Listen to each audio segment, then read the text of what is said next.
Hi everybody and welcome to Heel Heat. My name is George Coles. It's my tag team partner, Greg Valentine. Thanks, Honky Tonk Man. Gary Rhodes, everybody. And this is our TNA show for the week, and let's go right into it. First we have Austin Aries coming to the ring, followed by Hulkster Hulk Hogan. Brother. TJ Perkins, who's still in the Suicide gimmick, but now is being called Manic. And Chris Sabin. Hail Sabin? Frail Sabin. Setting up the main event match, Sabin versus Manic versus Aries. The thing that I thought was kind of weird is they unmasked Suicide last week. If they're going to ditch the character, why not just let him wrestle as TJ Perkins? I would. I mean, honestly, how shitty do you feel? You know, you're wrestling. You know, everybody knows who you are, but I'm gonna wrestle under his mask now. Yeah. I mean, everybody knows what Kane looks like under his mask, but I mean, that's Kane. That's a different character. Exactly. I mean, that's an established wrestler, an established character, and he wrestled under a mask for 5 years, got demasked, and chose to put a mask back on. It was kind of like the Rey Mysterio when WWE picked him up and masked him again. They did that? Yeah. Remember he was unmasked as a filthy animal? With the little horns and shit. Yeah, whatever. That's still Rey Mysterio. But I just don't think Manic is jumping out the sky. I just don't think Manic is at a level of Mysterio or anything like that where they should have just kept him. When he came out unmasked, they should have like put a bag over his head or something like that, just kind of keep the mystique about the guy. Yeah, so I don't know. Bag over his head? I don't know. Well, everybody, a lot of people have seen TJ Perkins wrestle in the Indies. I don't like how Hogan says he's been suicide from the beginning, brother. And he's like the 5th suicide. Yeah, because it's been Cash, Koyoshi, Daniels, and him. And then the voice is low-key, so I guess... Speaking of Kaz, our first match tonight was Kazarian versus AJ Styles in a Alfred Glory match. Siegfried and Roy. That was awesome. Throwback Thursdays. I am so impressed with Kaz and Daniels, and I'm just so upset that these guys aren't the tag team champions, which we'll get into later on with the tag team champions wrestling later on. But this year was a great match in the BFG series. You mean the World Tag Team Champions of the world? I do like the fact that they're kind of... You're Roy? Well, I don't know if I like the fact, to be honest with you, of the fact that, you know, AJ's calf killer took so long for Taz to tap out, but Storm, which is more of a main eventer... Kaz, not Taz. Kaz. You said Taz. Whatever. Jesus, get back for a little bit. You can fuck me up. Anyways, but Storm, which is a certified main eventer, former world champion, taps out as soon as it's locked on. I mean, do you agree? Do you think it... No, I think it works decently. I mean, like you said it the first time he did it, plus Storm was injured. Exactly, I agree. Where Kazarian's not, and Kazarian, it means more now. The Bound for Glory series means something, so he's going to try as hard as he can not to quit. Speaking of something that should have quit and they should have pulled the plug on, we had a Mickie James and a ladder in her promo. Yeah. I was entertained. Anyways, right after that we... Yeah, it was a terrible promo. Sorry, Mickie. Yeah, I've never really been a Mickie James follower. I never really cared for her. I mean, her biggest pop in the beginning of her career was, you know, the whole Trish Stratus thing. And then when Trish retired, they tried to put all the weight on her shoulders, which really failed. Don't get me wrong, I think she's a decent wrestler. There's just something about her I just don't dig. You know what I'm saying? I thought Velvet was a better champion, but, you know, that's the way things go. You get a bigger name that requires more money and they want to put a belt on her. Well, the thing is, too, I think they're going to try and pass it on to Taryn, and I think you need a heel to drop it to Taryn. My opinion, that's what it seems to be going with. But the next thing we had, they did a backstage gut check segment. They cut it down to one person, and the Big O, the guy that won, gets eliminated. The guy that looks more like a wrestler is eliminated. Well, you know, the other guy looks like a wrestler, too. I Stan Hammer. Exactly. Isn't he Van Hammer's nephew? He's his grandson. Sorry for the... That was Dan Hammer that was the nephew. Damn it. Sorry, everybody, for the confusion. But the thing with the Big O, I think he's only been wrestling for maybe 2 years, I believe. He's still a little bit too green, so I understand why they did it. Yeah, but it's not like they're going to... I mean, if he wins the gut check challenge, it's not like they're going to have him wrestle on TV anytime soon. Yeah, he'll just be released in 6 months. Ooh. Shoot, cowboy. Speaking of that, our question of the week. Well, question of the week from last week is, do you think that gut check has run its course and should go away, or do you like what they're doing? You think they should tweak it? Before we get in our opinion, we got some answers from our friends here. The first is from Josh Adams. I'd like to see gut check go away because it's boring. Simple and plain. Next is from our friend Handsome Pat Fannin. I like the concept of gut check for TNA, but the execution is flawed. What do you think, Gary? I have to agree with Handsome Pat. I think the execution is very flawed. I like the way they did it at first, where they had an established wrestler wrestle a gut check opponent. That here's the idea behind that is you're going to have more shows. Instead of eliminating 2 guys in 1 week, you'll have 1 guy a week, so you're going to stretch it out twice as long. Also, I mean, you don't put them against like the main eventers, you put them against a jobber. That way sometimes, or not really a jobber, but one of the jobber to the stars. A decent mid-card guy. That way if the gut check participant wins, it kind of pops. Well, the thing I think it should go away just because at this point it's so flawed. The thing I don't get, and they've done it a couple times, is wrestling is all kayfabe. So the winner should face gut check. The loser should be eliminated that week. Mm-hmm. That's my opinion. And then we don't get stuff like this week where the winner is the first guy eliminated. It doesn't make sense. If it's a real sport, let's say this is boxing.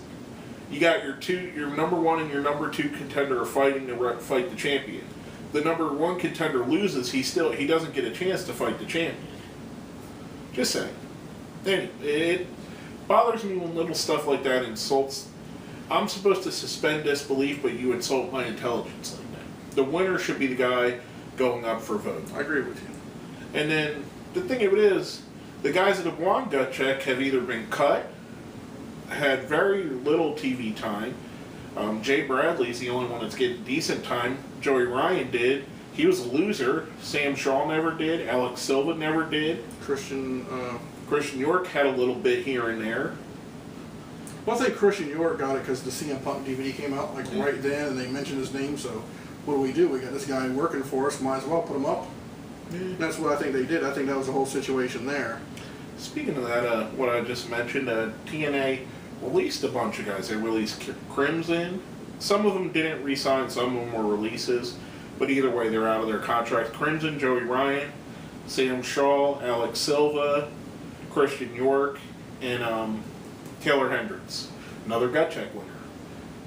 Who do you think is going to come back to bite them in their ass the most? Which of these releases is going to go on to become a big star? Let us know what you think. Hit us up on our Facebook. Hit us up on our Twitter. Put it down where? Down there. Right down in the comments. Now, speaking of Bradley, he was in our next match. Bradley versus Hernandez. Which was an okay match. I wasn't really into it. I'll tell you the truth. I mean, they kind of lumbered a little bit. The thing of it is Bradley works a slower style, like almost a JBL kind of old school style, and I don't think his style meshes well with Hernandez's style. That's it. I think if you could look at the match, it's like both of them were trying to take control of the match in certain situations, and then with the whole Chavo Guerrero thing out there, I really.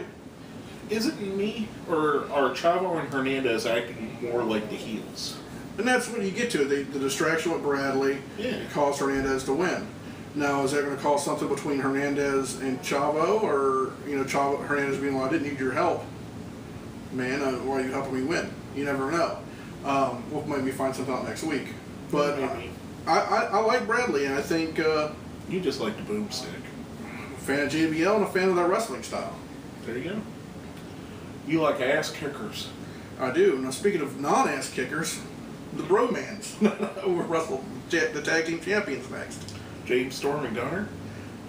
You're calling Storm and Gunner? They're not ass kickers. Well, I was talking about the Bromans not being ass kickers. Oh, we know they're ass kickers. Bromans? Yeah, you can't look like that and not kick ass. Oh, God. Here's the thing with this. We was talking earlier about Kaz and Daniels. I would have loved to see them in the tag team championship picture, but I guess since we have the BFG series right now, I guess they're keeping them away from it. Oh, no, I just... I'm okay with it because they held the belts for a majority of the year last year. And I don't mind Gunner and Storm. I think they're a decent team together. I think Gunner's vastly improved. He is. I just didn't like the fact that they just put this team together and they're the tag team champions. Kind of like with the Chavo and Hernandez thing. It almost makes sense though, because Storm's such a tag team expert that, or at least that's how they're playing it up. And I thought it was okay. I think it's the way to keep Storm on television too. Yeah, and keep him out of the title picture for a little while. Well, that because I guess the injury we were talking about earlier, he had a couple injuries. He's recuperating from, because if you kind of tell, he's kind of gotten out of shape compared to what he was beginning of last year. He was in phenomenal shape for AJ Styles shape. Yeah, hood up. Like that? I don't know. Anyways, no, he doesn't flip it back. But to get back to this, I thought it was a decent match. I don't think it was great. Nothing really. It is what it is. Bromance should have picked up the win and became tag team champions. That would have been something to. Speaking of champions, the main event Mafia come out, and wasn't the gimmick that you have to be a champion to be in the Mafia? Well, Kurt Angle said that straight and said we're going to do things different this time.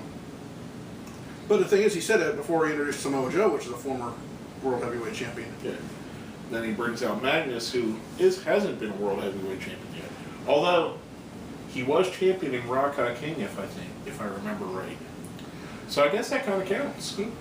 I like the idea of Magnus joining the main event Mafia, to be honest with you. I think it's something fresh. The only problem I have with it is you got him and Joe are both in the Bound for Glory series. And they're 1 and 2. Yeah. So maybe that's what breaks up the main event Mafia and makes it that they're not the guys that end Ace as an Ace, but who knows? I like Magnus. Giving him a decent run's always good.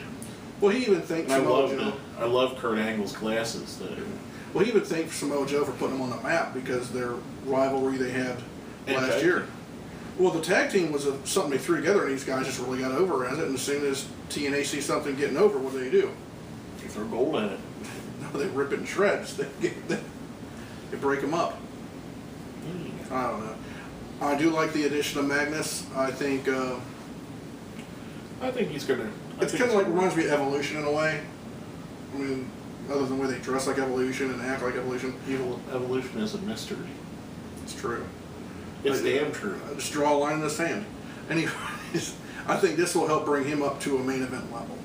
I think this might be the push he needs. Speaking of push, we had a couple guys I'd like to push off a ladder. Jeff Hardy versus Joseph Park in another Bound for Glory series match.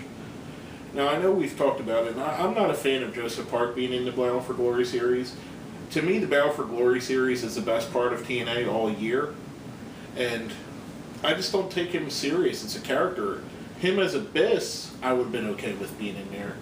And he did the thing that he bled and he turned into Abyss and attacks the ref, so Hardy, I'm not a huge Hardy fan, but he deserves better than having a 2-point match because of a disqualification. I don't know, just to keep this goofy storyline going.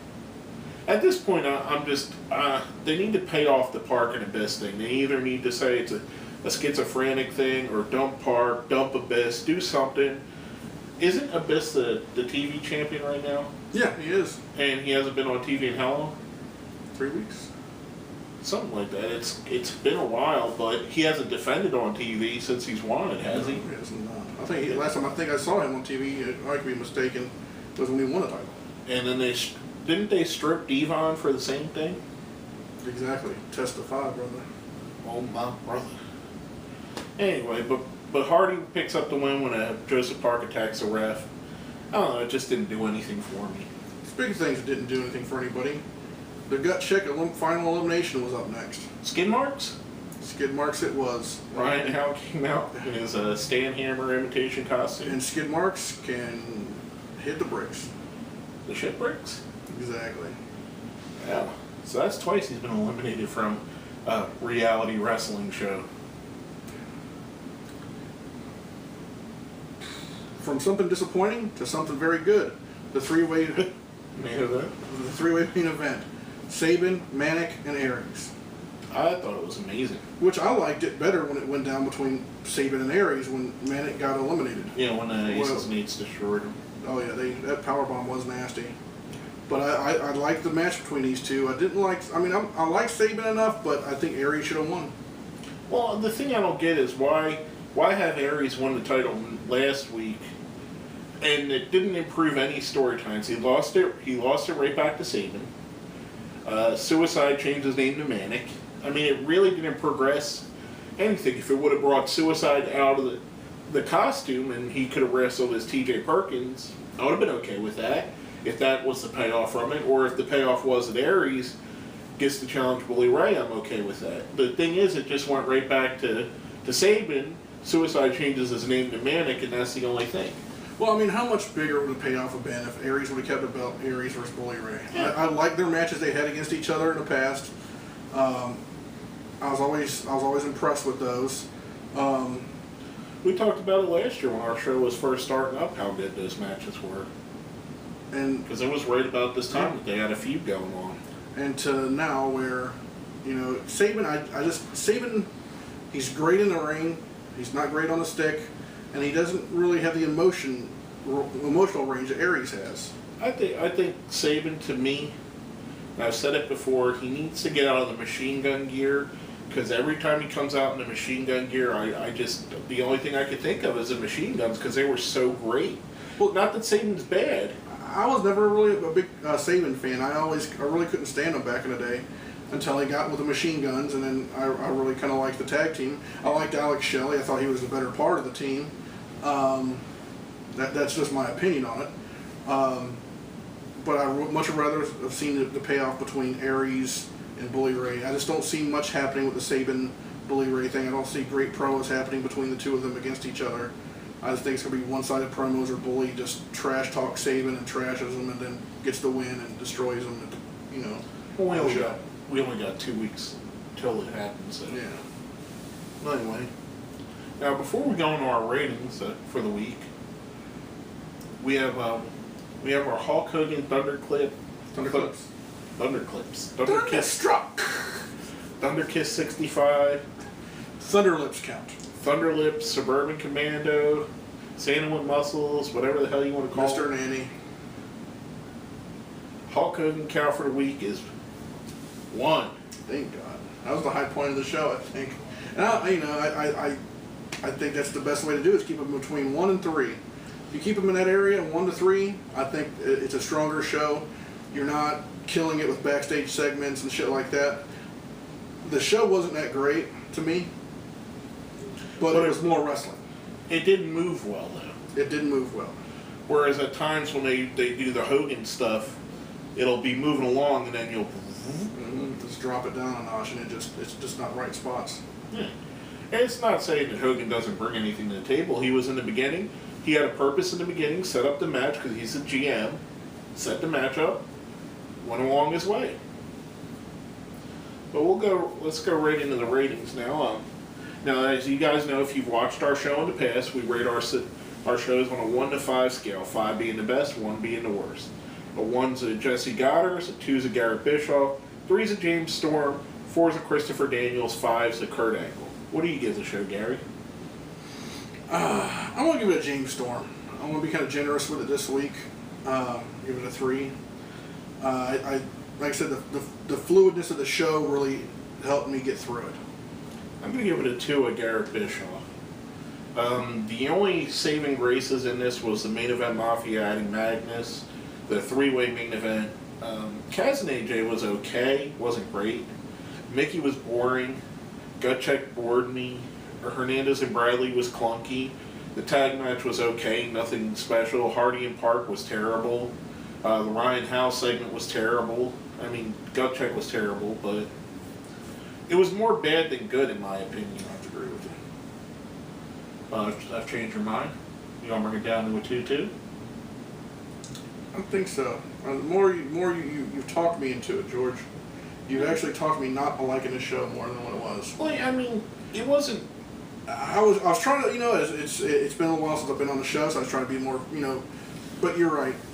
It is a 2. This is a 2 show. This is a Bischoff show, and I was being a little too generous with it. Well, I mean, I'm not trying to change your mind. Just in my opinion, one great match and a good angle don't make a good show. You're right. I have to go with you on that. I honestly think it is a 2. I was just trying to be a little bit more fair to it, but honestly, it was shit. It was a shit show. You got to be fair to Flair. Woo! Anyway, that's all I got. Is there anything else you want to say? That's it, my friend. My name is George Coles. I'm Gary Rhodes. And this has been Heel Heat.